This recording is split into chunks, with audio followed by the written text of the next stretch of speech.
Oi, gente, tudo bem? Pessoal, a multa de 10% prevista pelo legislador lá no procedimento de cumprimento definitivo de sentença relacionado a pagamento de quantia, ela incide no cumprimento provisório de sentença envolvendo pagamento de quantia? Vou responder para vocês que sim. A gente tem uma disposição expressa, e aí eu estou me referindo ao parágrafo 2º do artigo 520, dizendo que a multa vai se aplicar sim ao cumprimento provisório de sentença envolvendo pagamento de quantia, pessoal. Então, queria considerar num primeiro momento que essa definição dada pelo novo código, né, dada pelo legislador do novo CPC, ela contrariou, pessoal, na ocasião, uma orientação do STJ, pacificada inclusive, em que o tribunal entendia não ser devida a multa de 10% em cumprimento provisório, em execução provisória, né, em execução provisória de decisão judicial. Até porque, pessoal, se a gente for pensar, é um tanto quanto esquisita a incidência da multa no cumprimento provisório, porque a multa ela é uma penalidade que o legislador estabeleceu ali, né? Por quê, gente? Porque a lei é clara, né? Se o devedor não cumprir a obrigação no prazo de 15 dias, né? Tá lá no 523, essa disposição, parágrafo 1º, se ele não cumpre a obrigação no prazo de 15 dias, incide a multa. Então, é como se ele estivesse recebendo uma penalidade pelo não cumprimento da obrigação dentro desse contexto.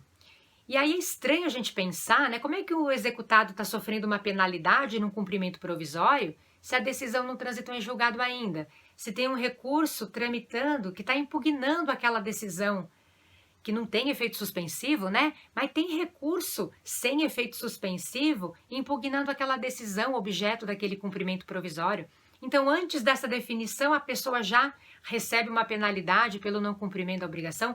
Me parece um pouco estranha essa regra, mas está lá no parágrafo 2º do 520. Não obstante, pessoal, a gente precisa pensar também num outro ponto, né? É claro pela lei, né? Nos está bem claro pela nossa legislação que a única maneira que o devedor tem, que o executado tem, de evitar a incidência da multa é pagando aquilo que ele tem que pagar no prazo de 15 dias.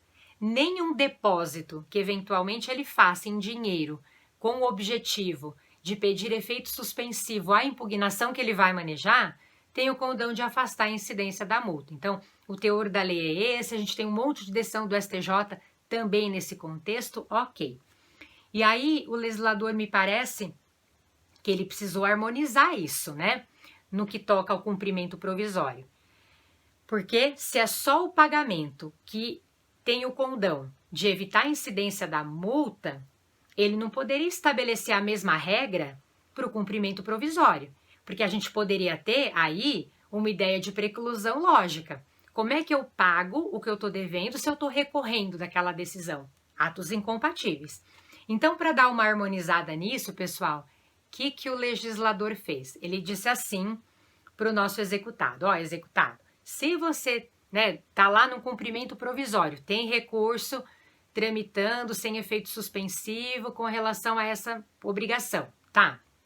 Se você quiser evitar a incidência da multa aqui no cumprimento provisório, você poderia depositar um determinado valor dentro do prazo, né, de cumprimento ali estabelecido pela lei. Então, você deposita o valor e esse depósito feito pelo devedor não faria com que o recurso já manejado por ele fosse incompatível. Então, nós não teríamos aí atos incompatíveis. O devedor não estaria fazendo o pagamento, ele estaria fazendo um depósito ali como uma garantia, né, vamos dizer assim, para evitar a incidência da multa de 10%. O legislador precisou tratar diferentemente, né, pessoal, essa questão da incidência da multa, portanto, no que toca ao cumprimento definitivo e com relação também ao cumprimento provisório das nossas decisões judiciais.